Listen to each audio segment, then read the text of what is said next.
Assalamualaikum warahmatullahi wabarakatuh. Hai anak-anak, bagaimana kabar kalian hari ini? Semoga kalian senantiasa diberi kesehatan dan selalu bersemangat belajar dari rumah. Pada video kali ini, Ibu akan menyampaikan materi kelas 5, tema 8, subtema 1, pembelajaran 1 dan 2. Salah satu unsur penting dalam lingkungan adalah air. Air sangat diperlukan bagi kehidupan di bumi. Apa saja manfaat air? Demi air bersih, warga Waborobo rela berjalan sejauh 15 km. Warga Kelurahan Waborobo, Kecamatan Beto Ambari, Kota Baubau, Sulawesi Tenggara, sulit mencari air bersih. Mereka harus menempuh perjalanan hingga sejauh 15 km dari tempat tinggalnya untuk mendapatkan air bersih. Mereka terpaksa mengambil air bersih di Kelurahan Kesabu Baru, Kecamatan Sorawolio. Mereka biasanya menumpang mobil dan membawa beberapa jerigen ukuran 15 liter. Jerigen itu digunakan untuk menampung air yang mengalir dari aliran sebuah anak sungai di Kelurahan Kesabu Baru. Letak Kelurahan Waborobo berada di dataran tinggi. Daerah itu air tanah sulit didapat. Kalaupun ada, air hanya sedikit. Daerah itu juga belum mendapatkan akses aliran air bersih karena pipa-pipa PDAM belum mencapai ke daerah sana. Warga Kelurahan Waborobo sangat membutuhkan air dan sangat mengharapkan bantuan dari pemerintah daerah untuk keperluan tersebut. Air sangat penting bagi kelangsungan hidup manusia dan berbagai kegiatan di bumi. Apa fungsi penting air bagi manusia dan kehidupan di bumi?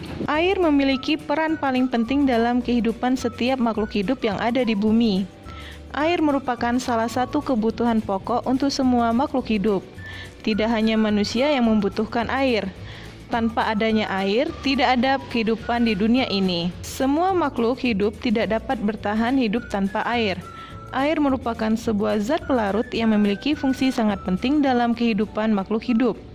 Hal tersebut karena sifat kimia air yang bersifat melarutkan, sehingga sangat berperan penting dalam proses metabolisme makhluk hidup. Secara sederhana, air bisa diartikan sebagai sebuah sumber kehidupan dan tanda dari adanya kehidupan. Menjadi sumber kehidupan karena setiap makhluk hidup di muka bumi ini memerlukan air untuk bisa bertahan hidup. Adapun sebagai tanda kehidupan mengartikan bahwa di dalam tubuh manusia, sebagian besarnya tersusun dari air. Sehingga saat tidak ada air, maka tidak akan ada kehidupan pada manusia. Dengan demikian, dapat dipahami bahwa secara garis besar air merupakan senyawa yang memiliki peran penting dalam mendukung segala sisi kehidupan bagi makhluk hidup yang ada di permukaan bumi. Berikut fungsi air bagi makhluk hidup. Yang pertama, fungsi air untuk manusia. Sebagian besar zat pembentuk tubuh manusia terdiri dari air. Seluruh kehidupan yang ada di dunia ini dapat terus berlangsung karena ketersediaan air yang cukup. Fungsi air untuk manusia antara lain untuk keperluan rumah tangga, industri, rekreasi, dan olahraga, pertanian, dan peternakan serta transportasi. Kedua, fungsi air untuk hewan. Tidak hanya manusia, air juga merupakan bagian penting dan terbesar dalam tubuh hewan. Air sangat dibutuhkan dalam berbagai keperluan seperti pengaturan suhu tubuh, membantu proses pencernaan dan zat. Hewan juga membutuhkan air seperti manusia dan tumbuhan. Fungsi air bagi hewan antara lain untuk minum, memproduksi susu, tempat hidup, membersihkan tubuhnya, berlindung, serta air sebagai senjata misalnya badak. Ketiga, fungsi air untuk tumbuhan. Sama seperti manusia dan hewan, berikut ini beberapa fungsi air bagi tumbuhan. Yang pertama, tempat tumbuhan hidup. Ada beberapa jenis tumbuhan yang hidup di air, misalnya eceng gondok, teratai, dan pandan air. Kedua, menjadi pelarut bagi zat hara yang diperlukan tumbuhan. Ketiga, menjadi alat transportasi untuk memindahkan zat hara. Keempat, bahan dasar pada fotosintesis. Tangga nada. Tangga nada adalah susunan nada yang disusun dengan menggunakan rumus interval nada tertentu. Interval nada adalah jarak antara nada satu ke nada yang lainnya. Ada jaraknya setengah, satu, setengah, dan dua. Jarak inilah yang menentukan variasi nada dan jenis tangga nada. Tangga nada dibedakan menjadi 3 jenis, yaitu tangga nada diatonik, tangga nada pentatonis, dan tangga nada kromatis. Yang pertama, tangga nada diatonik. Tangga nada diatonik adalah tangga nada yang mempunyai 7 nada dan mempunyai 2 macam interval nada, yaitu 1 dan setengah. Tangga nada diatonik dibagi menjadi 2 macam, yaitu sebagai berikut. A. Tangga nada mayor, pada umumnya digunakan untuk lagu-lagu pop yang bernuansa ceria, semangat, dan bahagia. B. Tangga nada minor, dibagi menjadi 3 jenis, yaitu sebagai berikut. 1. Tangga nada minor asli, yaitu tangga nada minor yang hanya memiliki nada-nada pokok dan tanpa adanya nada sisipan. Misalnya A, B, C, D, E, F, G, A, tidak menggunakan tanda kromatis. Kedua, tangga nada minor harmonis adalah tangga nada minor yang nada ketujuhnya dinaikkan setengah nada. Pada saat naik dan turun nadanya tetap sama. Ketiga, tangga nada minor melodis. Tangga nada minor melodis adalah tangga nada minor yang nada ke-6 dan ke-7-nya dinaikkan setengah nada pada saat naik menggunakan simbol crash, kemudian diturunkan setengah menggunakan simbol mol, nada pada saat turun. Kedua, tangga nada pentatonik. Tangga nada pentatonik adalah tangga nada yang hanya menggunakan 5 nada pokok. Tangga nada populer ini di kalangan musik blues, rock and roll, dan variasi lagu-lagu pop. Tangga nada pentatonik dibagi menjadi 2, yaitu slendro dapat dilakukan dengan menyusun nada ke 1, 2, 3, 5, 6, dan pelok dapat dilakukan dengan menyusun nada ke 1, 3, 4, 5, 7. Ketiga, tangga nada kromatis. Tangga nada ini menggunakan 12 nada yang berjarak setengah. Tangga nada kromatis ini dipengaruhi oleh tanda kromatis, yaitu tanda kruis dan B atau mol. Anak-anak bisa menyanyikan lagu Air Terjun, halaman 7, ciptaan A.T. Mahmud. Siklus air. Manusia selalu membutuhkan air dalam kehidupan sehari-hari. Kegunaan air antara lain untuk keperluan rumah tangga, pertanian, industri, dan untuk pembangkit listrik. Begitu besarnya kebutuhan manusia akan air. Kita bersyukur air senantiasa tersedia di bumi. Oleh karena itu, manusia seharusnya senantiasa bersyukur kepada Tuhan Pencipta alam. Mengapa air selalu tersedia di bumi? Air selalu tersedia di bumi karena air mengalami siklus. Siklus air merupakan sirkulasi atau perputaran air secara terus-menerus dari bumi ke atmosfer, lalu kembali ke bumi. Siklus air ini terjadi melalui proses penguapan, pengendapan, dan pengembunan. Perhatikan skema proses siklus air berikut ini. Air di laut, sungai, dan danau menguap akibat panas dari sinar matahari. Proses penguapan ini disebut evaporasi. Tumbuhan juga mengeluarkan uap air ke udara. Uap air dari permukaan bumi naik dan berkumpul di udara. Lama-kelamaan, udara tidak dapat lagi menampung uap air atau jenuh. Proses ini disebut presipitasi atau pengendapan. Jika suhu udara turun, uap air akan berubah menjadi titik-titik air. Titik-titik air ini membentuk awan. Proses ini disebut kondensasi atau pengembunan. Titik-titik di awan selanjutnya akan turun menjadi hujan. Air hujan akan turun di darat maupun di laut. Air hujan itu akan jatuh ke tanah atau perairan.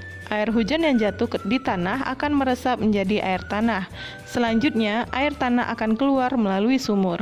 Air tanah juga akan merembes ke danau atau sungai. Air hujan yang jatuh di perairan, misalnya sungai atau danau, akan menambah jumlah air di tempat tersebut.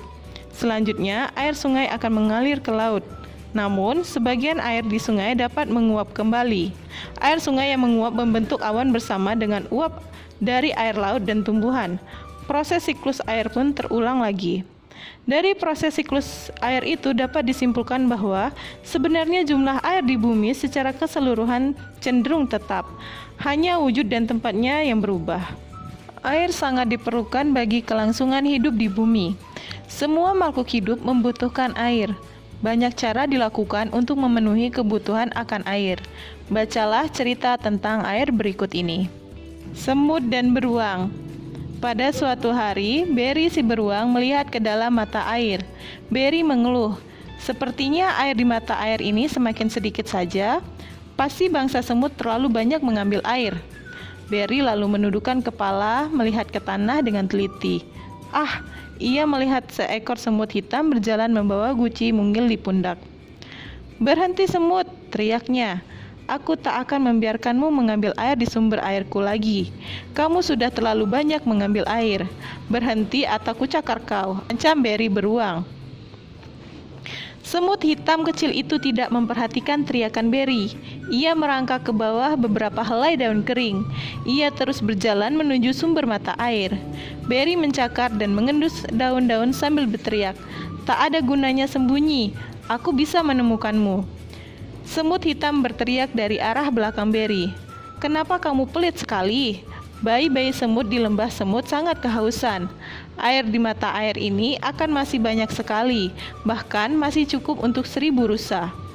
"Dengar kataku," geram Berry sambil membalik tubuhnya. "Aku tak akan memberikanmu air lagi. Semua semut dilarang mengambil air di sini lagi." Semut hitam terdiam sebentar. Lalu katanya, "Apa boleh buat kalau kau sudah memutuskan begitu? Tapi aku tetap akan mengambil air untuk bayi-bayi semut di lembah." Berry beruang sangat marah. Namun semut hitam sudah menghilang lagi ke bawah daun-daun kering. Berry mencarinya, tetapi ia tidak dapat melihat apa-apa di rumput. Akhirnya ia kembali dengan jengkel ke sarangnya di dekat pohon oak. Semut-semut yang haus menunggu di lembah semut. Setelah menunggu cukup lama, akhirnya mereka berbaris menuju mata air. Salah satu semut melihat guci air milik semut hitam yang tergeletak di jalan. "Pasti semut hitam mendapat masalah. Lihatlah, ini gucinya, tapi dia tidak tampak." Mereka memungut guci itu dan terus berjalan. Saat itu, seekor kelinci mengintip dari balik semak. Kelinci itu mengangkat telinganya dan berbisik, "Jangan pergi ke mata air itu. Pulanglah, kalian dalam bahaya." Berry sedang marah. Ia bilang air di mata airnya berkurang. Ia akan mencakar semut-semut yang berani mengambil air dari mata airnya. Akan tetapi semut-semut itu tidak takut. "Mana beruang itu sekarang?" tanya mereka. "Ia sedang di rumahnya beristirahat," jawab kelinci. Semut-semut itu berbaris seperti tali sepatu di rumput. Mereka melihat seekor tupai duduk di pohon dan bertanya, "Apa kami sedang berjalan tepat ke arah sarang beruang?" Ya, ini memang jalan ke arah sarangnya," jawab tupai. "Tapi sebaiknya kalian balik ke rumah." Berry beruang dari tadi berteriak terus. Katanya, kalau kalian mengambil air dari mata airnya, ia akan mencakar kalian. Akan tetapi semut-semut itu tak mau kembali. Mereka terus berbaris seperti tali sepatu di tanah. Hari hampir malam ketika mereka tiba di depan pohon oak tua. Mereka melihat sekeliling dan menemukan sebuah retakan di tanah. Mereka masuk ke dalamnya dan mulai menggali sebuah lubang. "Apa yang kalian lakukan? Kenapa kalian menggali?" tanya tikus tanah yang sedang terganggu dari tidurnya. "Kami ingin menangkap Berry beruang. Kami sedang membuat jebakan untuknya," kata para semut. "Bahaya sekali," seru tikus tanah. "Dia pasti sudah menangkap semut hitam saudara kami. Ia juga berniat mencakar kami. Hanya karena kami mengambil air dari mata air," kata semut-semut. "Aku akan menolong kalian menggali di bawah sarangnya. Aku pernah hampir tertangkap dia dahulu."